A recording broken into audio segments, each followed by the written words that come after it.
에스라 9장 1절에서 4절까지의 말씀을 봉독하겠습니다.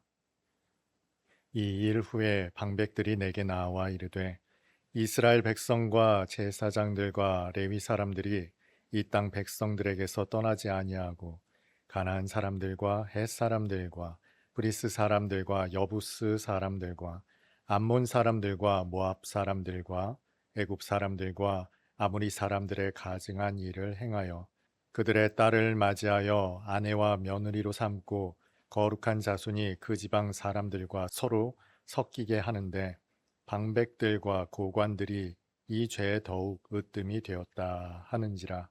내가 이 일을 듣고 속옷과 겉옷을 찢고 머리털과 수염을 뜯으며 기가 막혀 앉으니 이에 이스라엘의 하나님의 말씀으로 말미암아 떠는 자가 사로잡혔던 이 사람들의 죄 때문에 다 내게로 모여오더라. 내가 저녁 제사 드릴 때까지 기가 막혀 앉았더니 아멘. 청소년부 사역을 할 때 일입니다. 교사들 사이에 서로 이견이 있었습니다. 지각하는 아이들에 대한 생각이 달랐기 때문입니다. 한쪽에서는 그래도 교회 나오는 것이 어디냐라는 선생님들이 계셨고, 또 한편으로는 따끔하게 가르칠 건 가르쳐야 한다라는 선생님도 계셨습니다. 그런데 이것은 아이들의 입장도 살펴보아야 합니다. 어떤 아이들은 습관적으로 설교가 끝날 때쯤 맞춰서 나오는 아이들도 있습니다만, 그러나 그 중에는 교회에 나오는 것조차 힘이 드는 아이들도 있습니다. 여러분, 요즘에 교회에 나가는 것을 결사 반대하는 부모님이 있을까요? 요즘 시대에도 있습니다. 청소년부 사역을 하다 보면 정말 다양한 가정이 있더라고요. 앞서 교사들의 입장도 충분히 이해가 됩니다. 교회 나오는 것도 고마운 그런 선생님들의 생각도, 또 한편으로는 아이들에게 따끔하게 가르쳐야 한다라고 생각하시는 선생님들의 입장도 모두 납득이 됩니다. 이것은 지각이 문제 본질이 아니기 때문에 그렇습니다.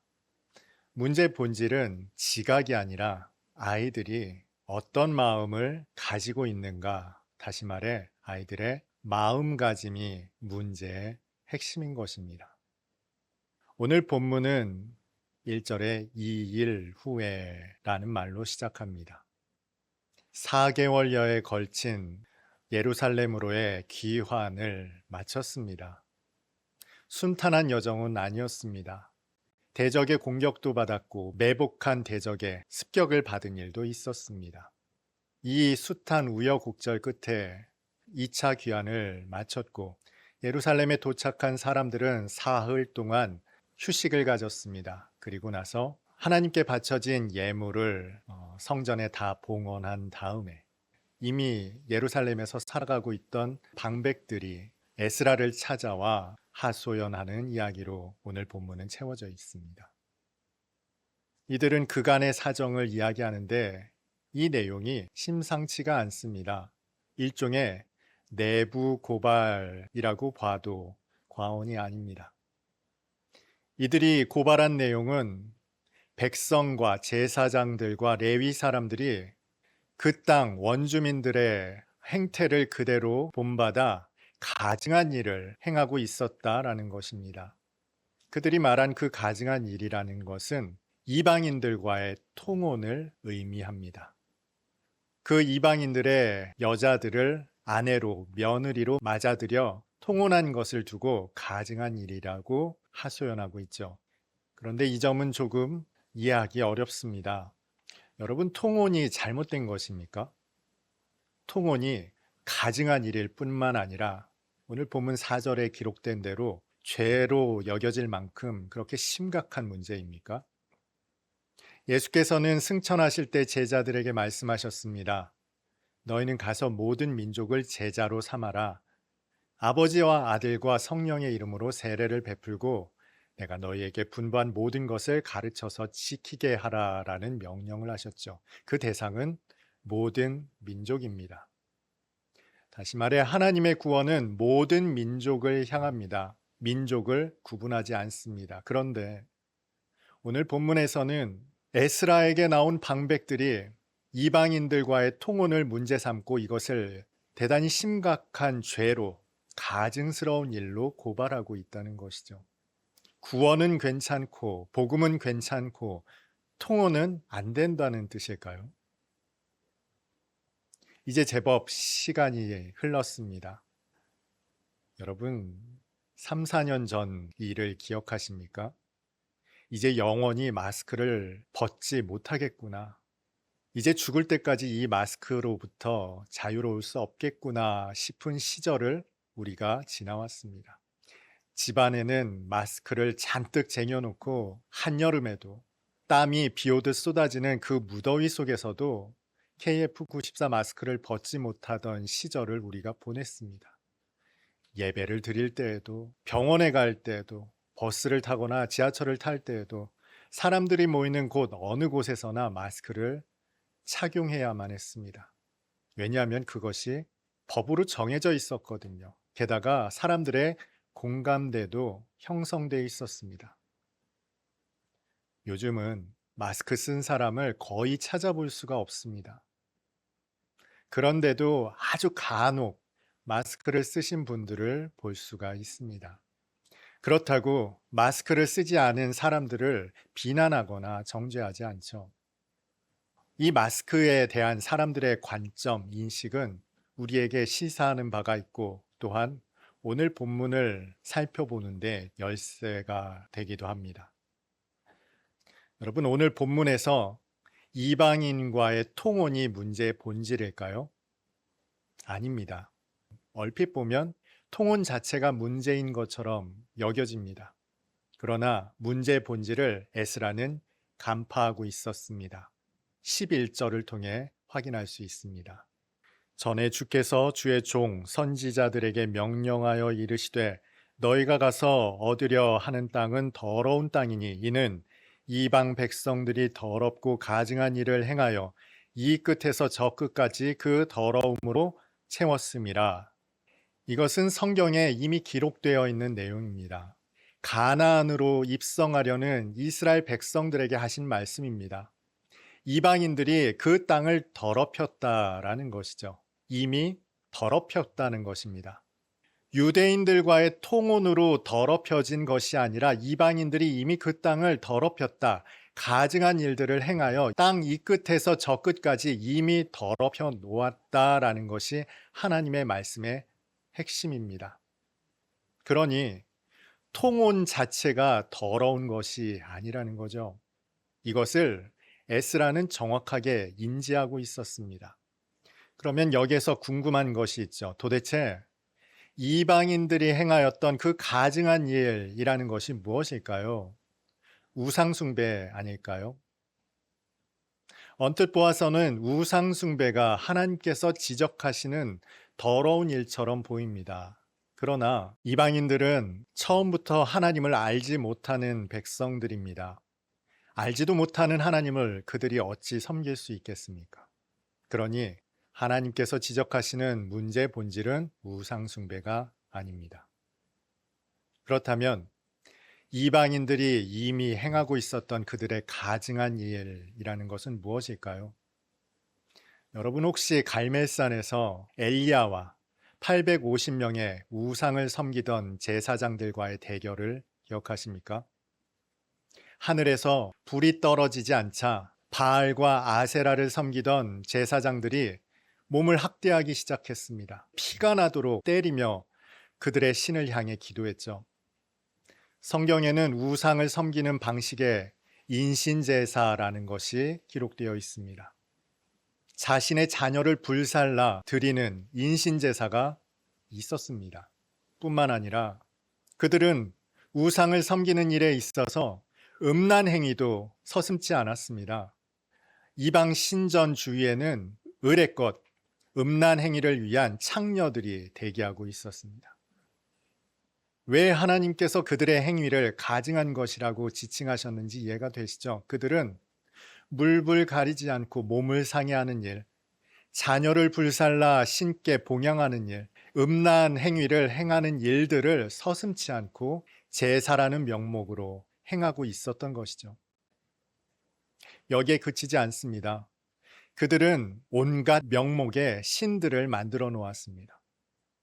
농사를 위한 신, 날씨를 위한 신, 출산을 위한 신, 전쟁을 위한 신, 온갖 신들을 만들어 놓고 필요에 따라, 그들의 욕망에 따라 그 신들을 자신들의 방식으로 섬겼던 것이죠.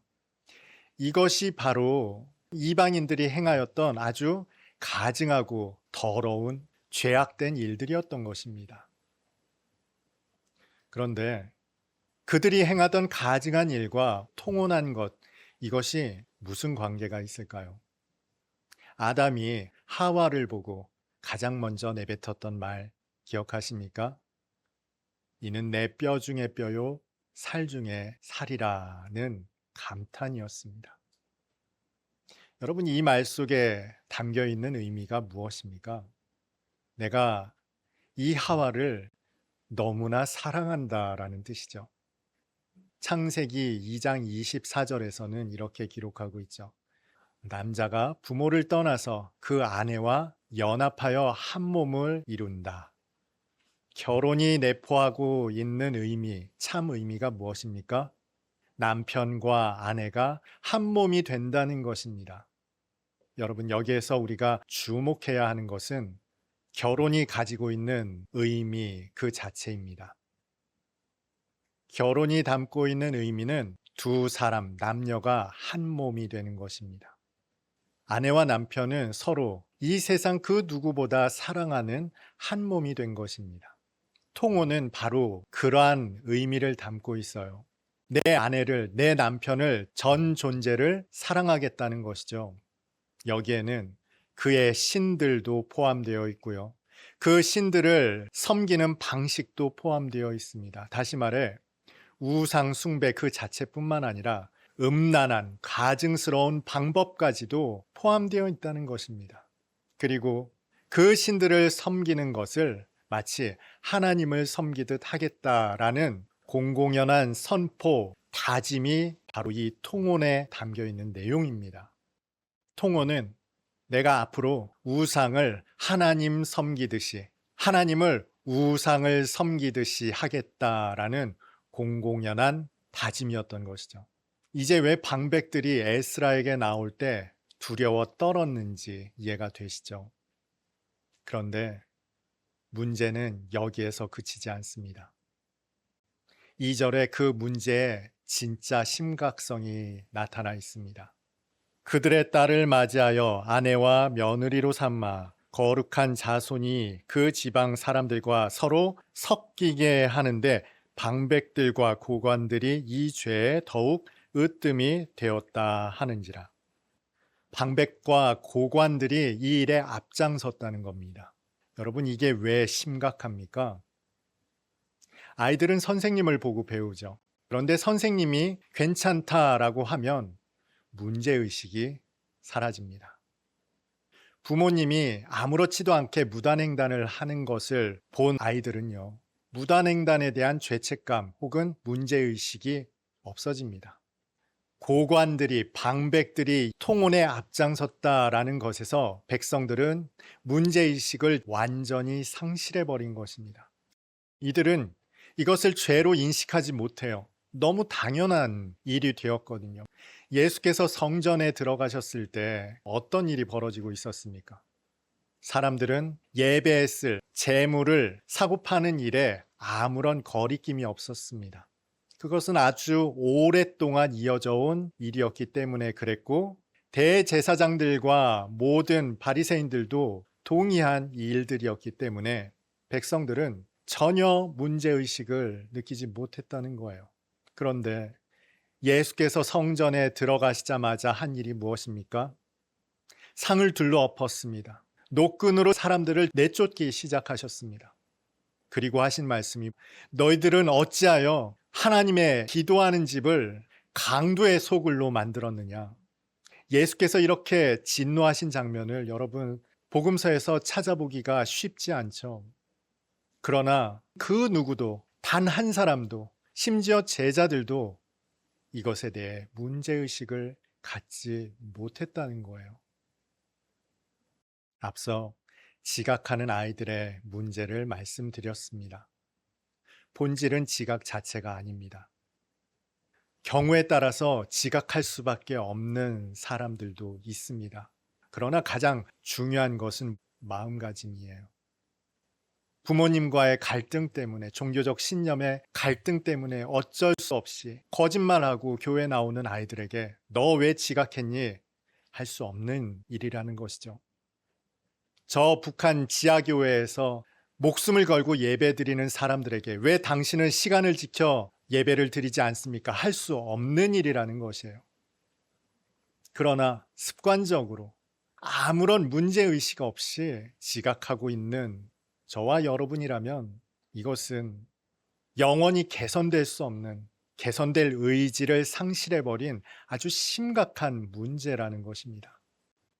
오늘 본문에 있어서 문제의 본질은 문제의식을 가지고 있는가, 가지고 있지 못한가, 이것이 가장 핵심적인 쟁점이라는 것입니다. 그런데 여러분, 정말 감사하게도 하나님께서는 어느 시대에나 문제의식을 가진 사람들을 예비해 두셨습니다. 그 누구도 면죄부에 관해 문제의식을 내비치지 않았습니다. 교황이 실행하는 일이었는데 누가 문제 삼을 수 있겠습니까? 그러나 루터는 면죄부에 문제를 제기하였습니다. 그리고 종교개혁의 시발점이 된 것입니다. 모두가 모여 사경회를 진행하고 있는데 하나님의 임재가 나타나지 않았어요. 그토록 오랫동안 준비해 왔었는데 납득할 수 없는 그 순간 길선주 목사님이 자신의 죄를 회개하기 시작했죠. 오늘 이 순간에도 수많은 예배 현장에서 혹은 신앙의 현장에서 내비칠 수는 없지만, 드러내 놓을 수는 없지만 그 문제의식을 가지고 신음하며 신앙생활을 하고 있는 성도 여러분이 계실 것입니다. 갈등을 조장하려고 사람들과 싸우기 위해 세상을 정죄하는, 비난하는, 문제를 제기하는 그런 여러분이 아니라 이 문제의식으로 고통스럽게 신앙생활하는 여러분이 분명히 계실 거라 믿습니다. 그 고통은 타인으로부터 비롯되는 게 아니죠. 내 자신으로 말미암는 고통일 것입니다. 그런 여러분에게 하나님의 갱신이 있기를 바랍니다. 하나님의 회복이 여러분들에게 있기를 바랍니다. 하나님께서 베푸시는 회복과 갱신이 여러분을 통해 여러분의 교회에, 여러분의 이웃에, 여러분의 가정에 하나님의 거룩함을 회복하는 놀라운 역사로 나타날 수 있기를 주님의 이름으로 축복합니다.